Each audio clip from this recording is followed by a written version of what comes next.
નમસ્કાર, આપ જો રહ્યા છો સંદેશ ન્યૂઝ. હું છું આપની સાથે કૃષ્ણ અને સમાચારની શરૂઆત કરીએ મહત્વપૂર્ણ સમાચારથી. દ્વારકામાં મહાદેવ મંદિરમાંથી શિવલિંગ ગાયબ થઈ ગયું છે. હર્ષદ દરિયા કિનારે આવેલું છે ભીડભંજન મહાદેવ મંદિર અને પૌરાણિક મહાદેવ મંદિરમાંથી શિવલિંગ ગાયબ થઈ ગયું. શિવલિંગ મંદિરમાંથી ગાયબ થતા ભક્તોમાં રોષ પ્રવર્તી રહ્યો છે. શિવલિંગ કાઢીને દરિયા સુધી લઈ ગયા હોવાના પુરાવા છે. પોલીસ અને એસઆરડી જવાનો મંદિરે પહોંચ્યા છે. તપાસ શરૂ કરાઈ છે.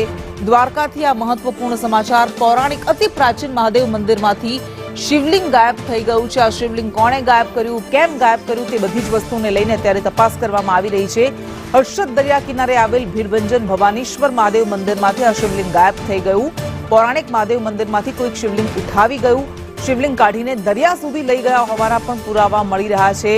શિવલિંગ મંદિરમાંથી ગાયબ થઈ જતા ભક્તોમાં પણ અત્યારે રોષ છે. પોલીસ અને એસઆરડી જવાનો મંદિરે પહોંચ્યા છે. 1.5 વર્ષ પૂર્વે અહીંયા આ જ વિસ્તારમાં દરિયા કિનારે આવેલ ગેરકાયદેસર દબાણો દૂર કરવામાં આવ્યા હતા. ત્યારે આ એક મંદિર દરિયા કિનારે રહ્યું હતું. મંદિરમાંથી શિવલિંગ કાઢી જતા સ્થાનિકો સ્થળ પર પહોંચી રહ્યા છે અને ભક્તોમાં રોષ વ્યાપ્યો છે. દ્વારકાથી આ ઘટના સામે આવી. અતિ પ્રાચીન મંદિર મહાદેવ મંદિરમાંથી શિવલિંગ ગાયબ થઈ ગયું છે, જેને સૌ કોઈને ચોંકાવી દીધા છે.